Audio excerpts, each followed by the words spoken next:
Olá, bem-vindos ao Olhar Digital Plus, último programa do mês. E como sempre é hora de abrir espaço para os testes do Laboratório Digital. E a disputa desse mês é das mais aguardadas. Levamos para a bancada os melhores smartphones de entrada à venda no Brasil. No final do programa você confere quem levou a melhor. Psicologia online. Há alguns anos, tratar pacientes usando meios digitais ainda enfrentava várias resistências. Mas depois de um início meio incerto, hoje já são mais que comuns os profissionais e os pacientes que se beneficiam da tecnologia para enfrentar problemas psicológicos.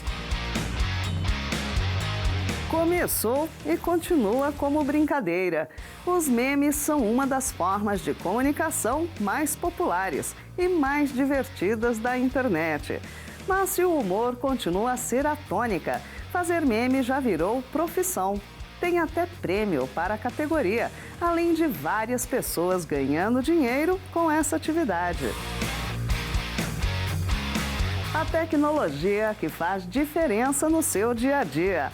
O Olhar Digital Plus está começando.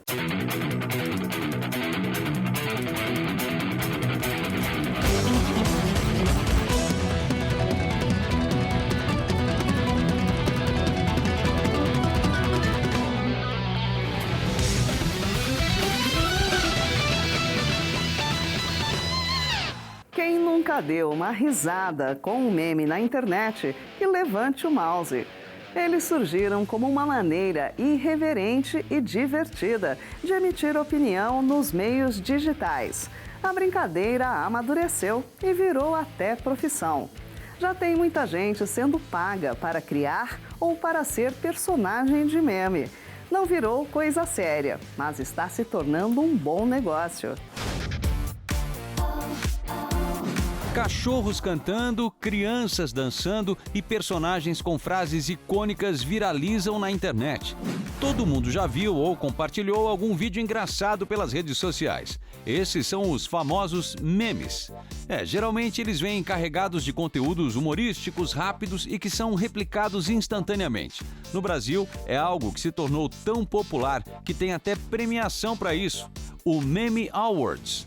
Foram várias categorias, desde memes em imagens, em vídeos, trilha sonora e até melhor artista em memes. Essa premiação é resultado da enorme produção de memes que temos no país. São diversos grupos, fóruns e comunidades espalhados pela internet. A maioria faz pela diversão, mas aos poucos o mercado abre os olhos para quem tem esse talento criativo. Tem gente que já ganha dinheiro com isso. Existem até celebridades do mundo dos memes que mudaram de vida. O João ganhava a vida como motoboy, porém, com uma veia humorística, ele acabou virando meme pelos vídeos que postava no YouTube, filmando alguns lugares conhecidos da região de Campinas e cidades vizinhas, como se estivesse em pontos turísticos internacionais. Hoje, ele consegue viver da fama que ganhou na internet. Eu passei boa parte da minha vida sem internet. Pô, e ser um meme, porque assim, nem existia meme quando eu era moleque, né? É gratificante porque assim, eu alcancei uma galera muito jovem, né? Eu tenho muita gente que me segue justamente por eu ter virado um meme, muita gente colegial, assim, gente que nem chama colegial mais, chama ensino médio. Tem muita gente do ensino médio e daí, assim, da nível universitário que me conhece por conta dos memes. Então pra mim foi um grande negócio. E eu fazia os vídeos no meio do trabalho. Hoje eu não trabalho como motoboy mais, eu vivo da internet, né? Então isso aí pra mim é legal, eu faço stand-up também agora. Então, tudo pode virar meme?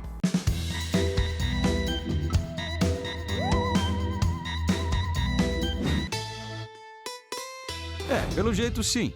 Quer ver mais um exemplo? Essa aí é a Débora, dos falsetes. Ela virou meme por fazer falsetes na internet. Simples assim. Eu fui descobrir o que era ser um meme quando eu me tornei um meme. Inclusive a palavra meme não era do meu conhecimento. Então, me tornei um meme e isso foi muito legal pra mim porque me surgiram várias outras oportunidades, me abriram caminhos. O Alex é um exemplo diferente. Ele começou a criar memes aos 16 anos e hoje administra um site, uma página nas redes sociais e um grupo chamado Etilância. Ele é formado em engenharia, mas por sua criatividade, trabalha desenvolvendo memes para um canal de internet focado em futebol, que aliás é um terreno fértil para o seu tipo de humor. Faço cobertura de jogos, crio memes.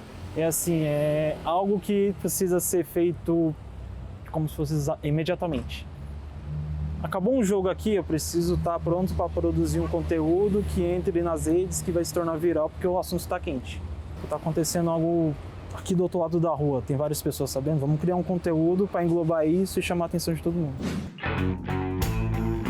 Já os memes criados pelo Rony são para outro nicho de pessoas. Através de imagens animadas e piadas ácidas, ele é um dos criadores da BitCharts, uma plataforma que produz conteúdo sobre o universo pop. São vários conteúdos que replicam, às vezes, a mesma notícia. E aí o nosso diferencial foi esse. Muitas vezes para noticiar algo que às vezes já tinha saído em dezenas de outras empresas, de outros criadores de conteúdo.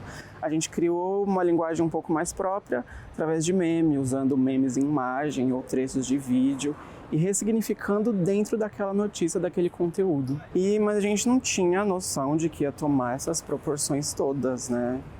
E aí a gente foi afunilando cada vez mais gradativamente, porque não era o trabalho principal de ninguém que estava ali, era um hobby, e aí foi profissionalizando. E aí foi quando a gente percebeu que os memes foram, de fato, tomando cada vez mais proporções na internet no geral, para fora da própria BitCharts. Apesar do crescimento do mercado, viver só de meme ainda não é tarefa fácil. A saída está quase sempre na publicidade. O Rony e o Alex são exemplos de jovens criativos que as agências estão buscando para trazer a linguagem de internet para suas campanhas. Tenho procurado criadores de conteúdo, social media, que tenham contato com meme, porque é uma coisa mais moderna e mais jovem, para agregar aquilo que já é mais tradicional, já tem um tempo, né? Tem várias empresas que têm pegado ganchos em memes, criados nas redes sociais e levado para a publicidade mais tradicional deles. O marketing digital leva muitas marcas para as plataformas e os memes entram no pacote. A Netflix, por exemplo, lançou vídeos com a apresentadora Xuxa, que foi a protagonista de muitos memes por aqui. Gretchen é outra celebridade que voltou aos holofotes graças ao poder dos memes. Essa agência trabalha com planejamentos estratégicos para a internet há 7 anos. Em uma das suas últimas campanhas, os memes ocuparam um lugar de destaque. Elas se apropriam de alguma coisa social, de alguma coisa popular, para alavancar uma marca ou um produto, né? Então, recentemente, uma marca nos procurou para lançar a coleção do produto de uma celebridade de uma forma inusitada, diferente. E o que a gente fez foi entender os bordões dessa celebridade para transmitir isso em stickers, em memes, e fazendo um canal oficial de produção desse tipo de conteúdo. Por sua própria natureza, os memes são passageiros, descartáveis até. Mas essa nova forma de comunicar chegou para ficar. Além de engraçada, ela pode ser bem eficaz. O que começou como brincadeira já está virando profissão do futuro. A primeira coisa a se entender é o que está rolando na internet, o que está em alta, quais são os assuntos que são trend topics, né? O que as pessoas estão falando. A partir disso, a gente vê o que tem aderência com a marca ou celebridade, né? E aí, a partir disso, a gente consegue produzir um conteúdo que seja inteligente e autêntico.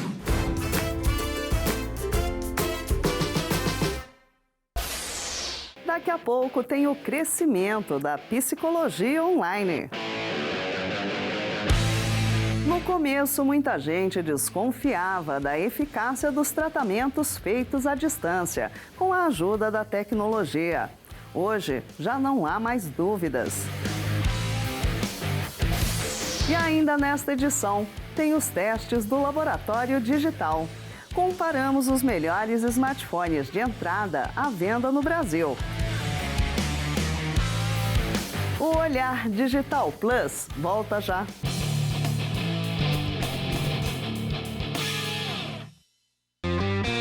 HostGator, seu site sempre no ar.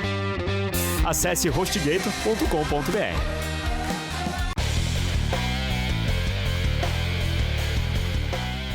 Quando as comunicações pela internet ainda engatinhavam, alguns pioneiros resolveram experimentar e descobriram que sim, era possível oferecer tratamentos psicológicos à distância.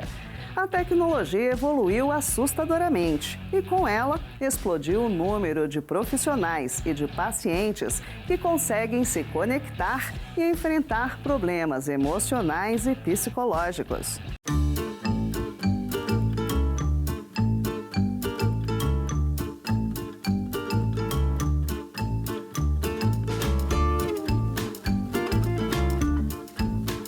Quando pensamos em fazer terapia, a ideia de uma sala silenciosa e um divã vem logo à cabeça. Porém, atualmente, o que também acontece são cenas como essa, atendimentos psicológicos via celular.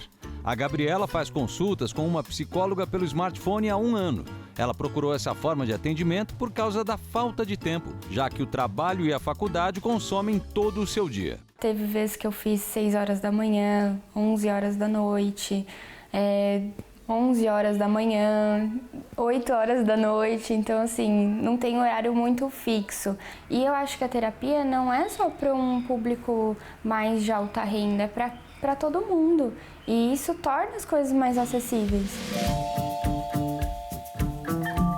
Desde 2012, o Conselho Federal de Psicologia permite que as terapias sejam feitas virtualmente. Porém, só era permitido atendimento psicológico online de até no máximo 20 sessões. E o profissional deveria ser vinculado a uma plataforma, como um site, por exemplo. Em novembro de 2018, foi publicada uma nova resolução que amplia as possibilidades de oferta de serviços de psicologia mediados por tecnologias da informação e comunicação. Agora, o psicólogo poderá oferecer consultas ou atendimentos psicológicos em diferentes ferramentas e não mais somente vinculados a um site. Primeiro, pelos atendimentos que a gente tinha presencial e às vezes viajava, às vezes eram parentes de outras cidades. E depois porque realmente começou a surgir uma demanda muito grande, principalmente fora do país. Brasileiros que saíam do nosso país e tinham muita dificuldade porque não conheciam ninguém na região, passavam dificuldades de adaptação. E ter esse tipo de reforço, de auxílio, de ferramenta, ajuda demais a dar um suporte muito grande. Hoje é diferente. De novembro, principalmente para cá, o profissional ele não precisa dessa plataforma mais. Ele precisa ser um profissional cadastrado, individual, né? Não precisa mais ser um profissional que esteja numa plataforma coletiva ou manter uma plataforma sozinho. Então, é muito mais fácil o acesso. Você chega no CRP, se cadastra, eles levam um tempo para poder responder e eles liberam essa permissão para você fazer terapia. Nesse consultório localizado em São Paulo, são oferecidas terapias presenciais e online feitas por vídeo pelo WhatsApp. Por aqui, são realizados, em média, 10 mil atendimentos online por ano. Muitos dos pacientes que se consultam à distância moram em diferentes estados e só têm contato com o terapeuta pelo vídeo. Eu recebi, um dia desses, um pedido de atendimento do Xingu. E eu pensando, né, nossa, como é bacana isso. Locais que talvez a gente não teria acesso e essas pessoas não teriam acesso se não fosse de uma forma virtual. E ele assistiu, né, uma das pessoas que comanda a tribo, eles já estão com alguns acessos à internet e eles mandaram um recado dizendo que muitas das orientações eles conseguiram ver pela internet.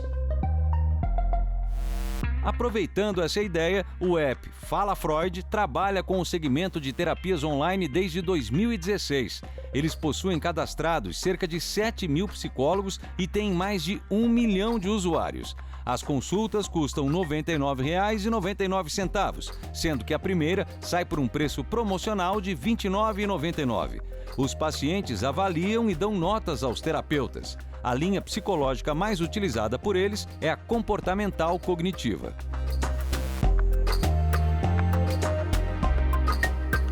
Ela chamou o psicólogo, a gente entendeu o perfil dessa pessoa, a gente vai chamar o primeiro psicólogo mais bem avaliado, que tem um fit com esse paciente para atender o nosso paciente, tá? Como que a gente identifica isso? Como a gente tem mais de 1 milhão de usuários, a gente identificou bastante perfis, a gente sabe quais perfis combinam melhor com quais psicólogos que a gente tem na plataforma. Então a gente acaba recomendando o melhor psicólogo para aquele perfil naquele momento. tá? Na primeira sessão ele tem 45 minutos, ele faz a sessão 45 minutos. Se ela gostar do psicólogo do que ela precisa, ela continua, ela consegue fazer próximos agendamentos. Se ela não gostar, ela pode trocar também, e quando for trocar, a gente sugere até 10 psicólogos para ela. A Raquel mora em Salvador, é psicóloga do aplicativo desde junho do ano passado. Ela atende 30 pacientes de forma online. No início, eles tiveram receio dessa nova forma de terapia. Eu me perguntava muito isso no início, quando eu comecei a fazer o Fala Freud, foi uma das minhas perguntas, e eu consegui responder isso. Não tem diferença. Todos os meus clientes, tanto na terapia presencial como aqui no Fala Freud, fazem a evolução. Dá para entender o receio de fazer uma consulta virtual.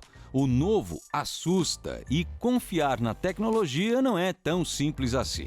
Será que o contato e a troca entre paciente e psicólogo se perdem um pouco quando a interação é feita pela tela de um smartphone? Ou será apenas uma questão de gosto?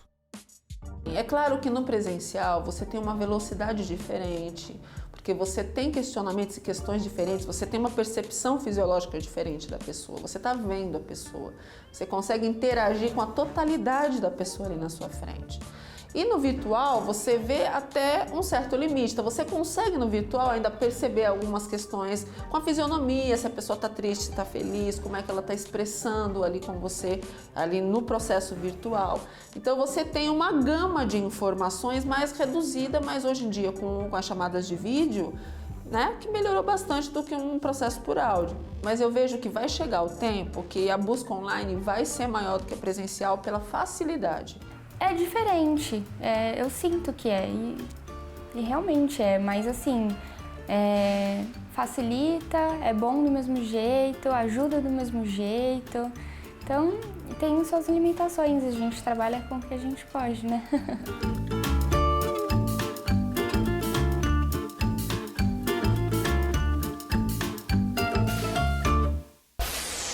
Depois do intervalo, tem os testes do Laboratório Digital. Colocamos à prova os melhores smartphones de entrada à venda no Brasil. O vencedor no próximo bloco.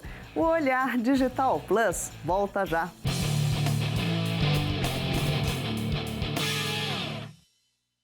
Este é o Chico. Ele vive tendo ideias para atrair mais clientes para sua barbearia. Serve aquele cafezinho especial e até mesa de sinuca ele já colocou. Ideia não falta. O que falta é cliente. Ô Chico, sua ideia merece um site. Com a HostGator, você tem o melhor suporte para fazer barba, cabelo e bigode na internet. HostGator, seu site sempre no ar.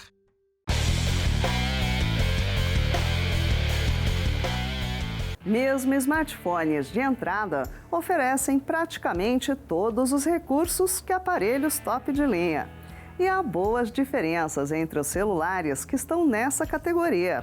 Agora você confere quem é o campeão.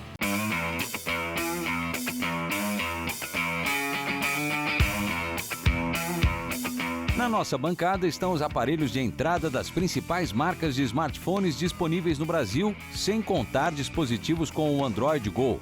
Participam da bateria de testes e comparações Samsung Galaxy A10, Moto G7 Play e o Redmi 7. A LG também foi convidada para participar deste laboratório, mas por questões de logística da própria marca, acabou ficando de fora. O Galaxy A10 é o aparelho mais fino deste comparativo, com somente 7,9 milímetros de espessura e 168 gramas.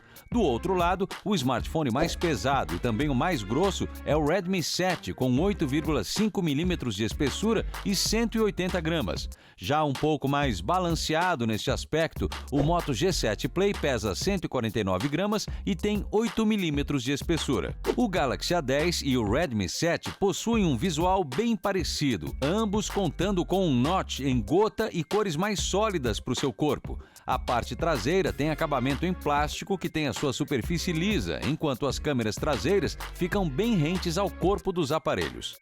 Já o Moto G7 Play é um pouco mais tradicional em sua parte frontal, perdendo bastante espaço para a tela devido ao note maior. A parte traseira também tem acabamento em plástico e a câmera traseira é mais saliente.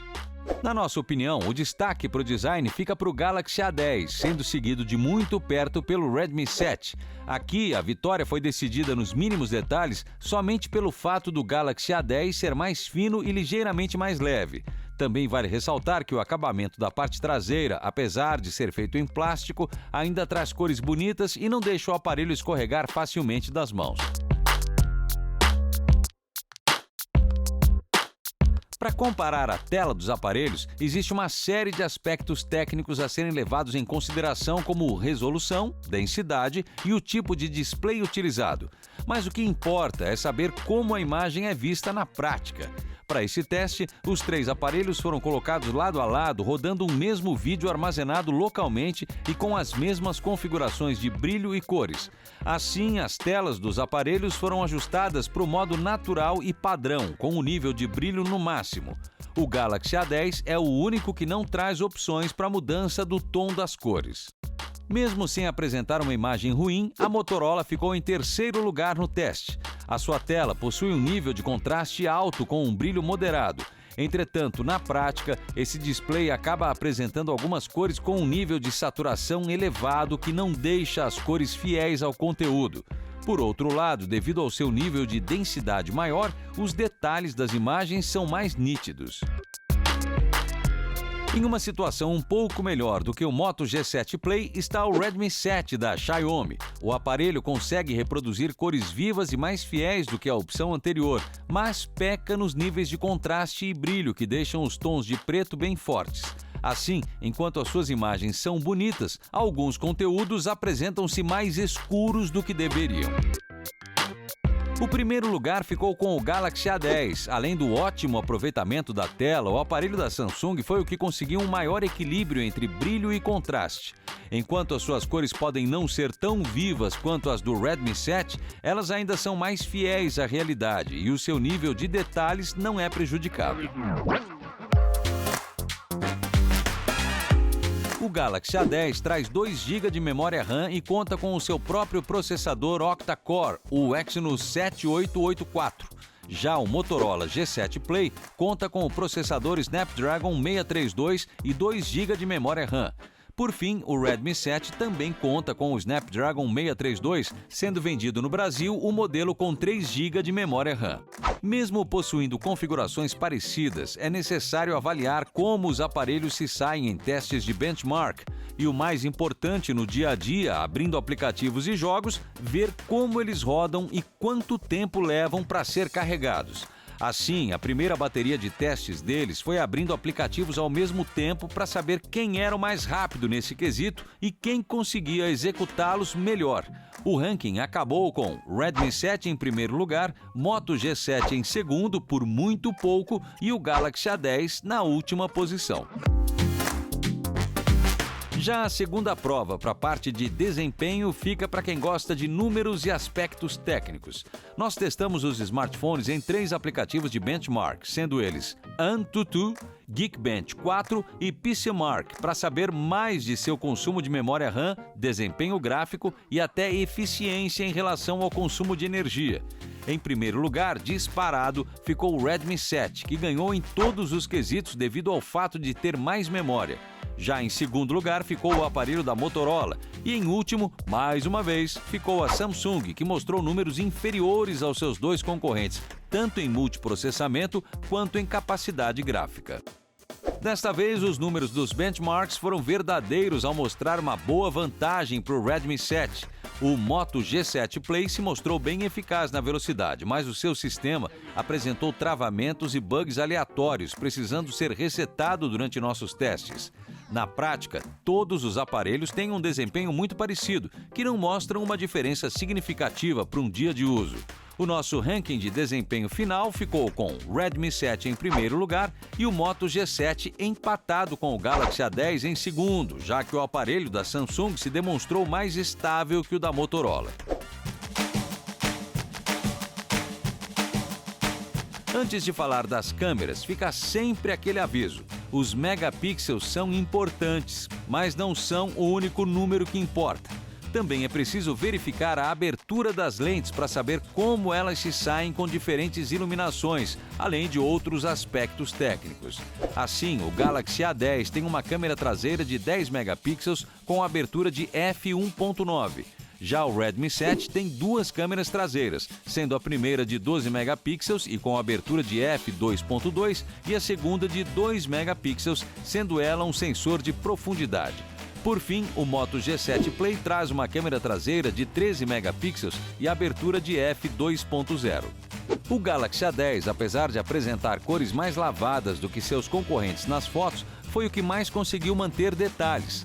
Assim, ele fica com o primeiro lugar por conta de suas fotos mais nítidas e seu bom processamento de imagens.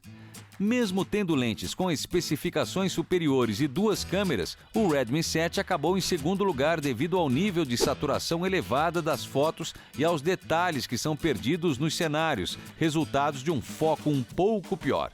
Já o terceiro lugar ficou para o aparelho da Motorola, que assim como o Redmi 7, apresenta um nível de saturação elevado e é o que mais perde em detalhes. Já para as câmeras frontais do aparelho para selfies, o resultado é um pouco diferente. Aqui temos um empate entre o Galaxy A10 e o Redmi 7, sendo que o primeiro se sai melhor em ambientes iluminados, enquanto o segundo consegue se manter mais fiel a detalhes, independentemente da situação. Já o Moto G7 Play acaba errando bastante nas cores, deixando-as muito saturadas, e fica com o terceiro lugar.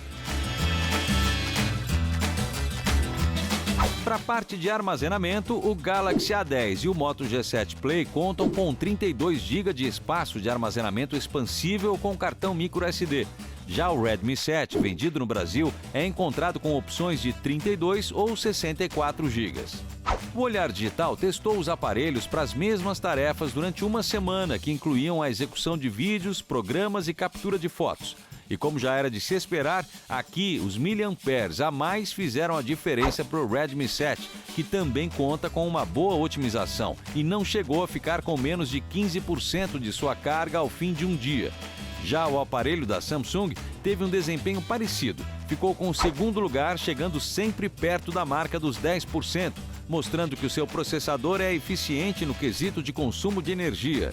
Já o Moto G7 Play é o aparelho com menos miliamperes-hora, apenas 3.000, e usa um processador que gasta um pouco mais. Apesar de aguentar um dia de uso sem uma recarga, este foi o que mais ficou no limite da bateria no fim dos dias. Para a parte de preços, o Olhar Digital considerou apenas os preços praticados nas lojas oficiais e online de cada marca. O aparelho mais caro é o Redmi 7, que custa R$ 1.380 à vista ou R$ 1.500 parcelado. Já o Galaxy A10 custa R$ 900 à vista ou R$ 1.000 parcelado. Por fim, o Moto G7 Play é o aparelho mais barato, custando R$ 720 à vista ou R$ 800 parcelado. Em terceiro lugar ficou o aparelho da Motorola, o Moto G7 Play. Apesar de contar com o mesmo processador de seu concorrente e oferecer uma boa performance, a sua instabilidade em nossos testes foi determinante para essa posição. Além dela, a sua câmera também não impressionou, assim como sua bateria. O segundo lugar ficou para o aparelho que venceu a maioria dos testes, mas isso se deve ao seu preço. O Redmi 7 ganhou em praticamente todos os quesitos, exceto para fotos, mas mesmo assim a sua diferença de preço não justifica a performance, que é praticamente a mesma de seus concorrentes. Isso é, no dia a dia, esse pequeno ganho dele não traz uma diferença prática. Assim, o primeiro lugar do laboratório digital vai para o Galaxy A10, que se mostrou uma boa opção no custo-benefício. Mesmo tendo um processador um pouco mais lento, a performance de jogos e aplicativos não chega a ser afetada. O seu grande contra fica mesmo pro fato do aparelho não ter um leitor de impressões digitais, ficando restrito ao desbloqueio por reconhecimento facial, que também está presente nos concorrentes. E aí, o que você achou do resultado final, hein? Concorda com ele? Tem alguma sugestão para nós? Bom, então já sabe, deixe seus comentários. Você já conhece o Olhar Digital Ofertas? Se ainda não, precisa conhecer. Nós criamos uma ferramenta super bacana para você economizar nas suas compras online. Funciona assim: você instala nossa extensão. Ela está disponível para os navegadores Chrome e Firefox. A partir daí, não precisa fazer mais nada. Toda vez que você estiver fazendo uma compra online, nosso mecanismo pesquisa em mais de 30 lojas diferentes. Se encontrar um preço mais baixo, ele mostra para você aqui, já com o link para a melhor oferta. Além disso, tem outros mecanismos mais que úteis. Aqui, por exemplo, você pode conferir a evolução do preço do produto nos últimos meses. Para completar, a gente ainda pesquisa cupons de desconto. Se o produto que você quer tiver algum cupom de desconto disponível, nosso mecanismo aplica automaticamente. Essa é uma super ferramenta para suas compras online. Não perca! Acesse olhardigital.com.br e instale já o Olhar Digital Ofertas no seu navegador Chrome ou Firefox. Semana que vem tem mais. Eu espero por você. Olhar Digital. O futuro passa primeiro aqui. Tchau!